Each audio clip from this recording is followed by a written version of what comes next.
Wendy's, don't test me, I'll put you in the death squeeze, just like an orange in the summer, the fresh squeeze. Don't forget to subscribe and click the notification bell. Now let's get into it. After hours of dyeing and cutting their hair, Jonathan shows Billy her new attire. They both change and meet back in the common area. I thought we were supposed to blend. This isn't blending. The lies you tell. People think that only Americans dress like this. This is worldwide relaxation here. We're supposed to blend. This isn't blending. The hair is cool, but the clothes, did you forget where we are? India, somewhere there. I don't mean to be mean. You have to go back out to get us something suitable to get from here to Paris. Think about our traveling path, and shop accordingly, please. If I could go myself, I would. But please, help us live to see tomorrow. We'll see tomorrow no matter what. We're not leaving until then. Really? I'm picking with you. I was thinking about comfort. I'll head out now, and get the right stuff. When Jonathan came back, he was able to right his wrongs, and impressed Billy as a bonus. He got everything from hunting and fishing gear, to 90-day water cleaning tablets, and first aid kits in case of an accident. He also found protein cubes in case they run out of money and unable to find food. The only thing missing is a few more handguns and ammo. The next morning they got up, dressed, and ready to go. The plan was to get 2 more handguns each and enough ammo that won't slow them down, and get that along the way. Your shopping choices did a straight 180 in less than a few hours. Impressive, impressive. I learned from the best. We shall see. Let's get going before the sun comes up. Billy and Jonathan suit up and walk to the alleyway. Let's take the tracks and see what's in that warehouse. It's not worth it. We need to move and get as far away as possible, but in the direction to our handler. What's 20 minutes? Taking out 20 minutes of our travel equals energy lost walking around in the warehouse, where we may not find anything. And we rob ourselves from getting about 4 miles closer to where we're heading. Work smarter, not harder. You're right, but we're still walking in that direction. I found out the next 7 towns over are like ghost towns.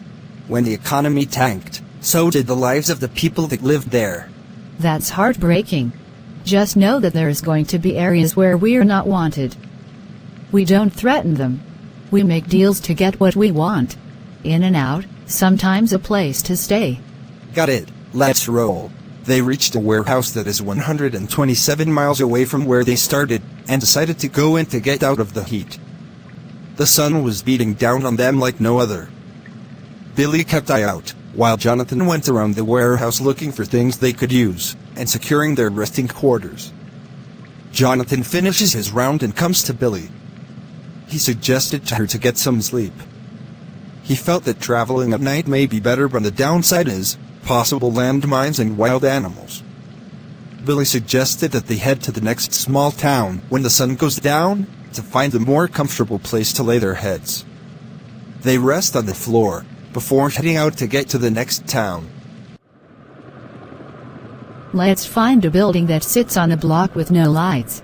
As long as it doesn't seem occupied, others will bypass if looking for us. There's lights all around. We may have to go a few more blocks before. There was a loud explosion that grabbed Billy and Jonathan's attention, cutting Jonathan off before he could finish his statement.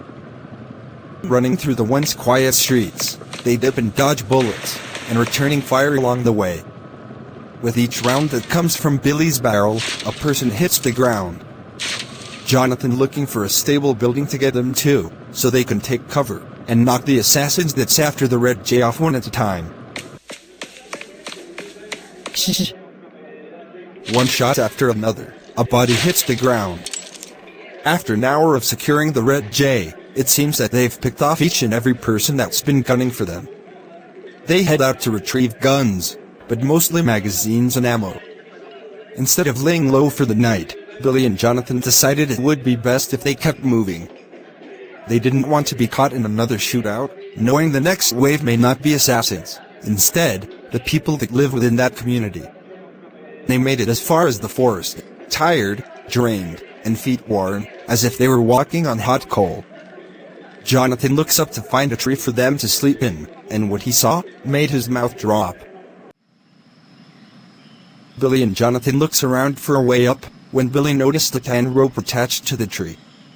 It was embedded within the tree, hard to see if you weren't looking. Jonathan detached the rope carefully. After going around the tree twice, Billy yelled out for him to stop. Stop. Jonathan stops in his tracks. Drop the rope, don't pull it anymore.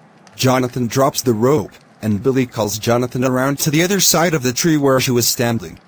There is a lightly carved keypad, with inverted braille. There is 4 numbers that's worn, so there is some kind of security system in place here. Which means there's a computer that needs to be hacked. Give me 5 minutes to set up. After a few minutes, Jonathan was able to locate the actual device that was built into the tree. It took Jonathan less than 30 seconds to unlock the code. A rope ladder dropped down to give them access to the tree houses above. Once at the top, Billy started to yell out to make anyone aware that they were there and in need of help. But no one came.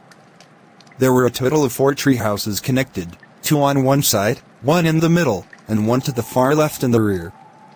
They finished checking 3 of the 4 spaces. They noticed that no one has lived there for years. Finally reaching the 4th empty treehouse, which at some point must have been their control center. This little community has everything they need. These are perfect. We will use minimal lighting and blow out all fires before we leave one space. I'll go hunting in the morning and set up the control center. I think we need to keep this location for ourselves. Can you change the codes and secure this a little better? It's already on my agenda. I think it would be safer if we stayed in the same cabin.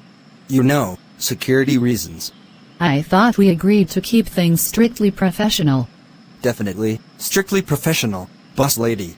I just want to make sure you are safe. There was something about Jonathan calling her boss lady, which made Billy see a little slither of her attraction to him, as she did once before.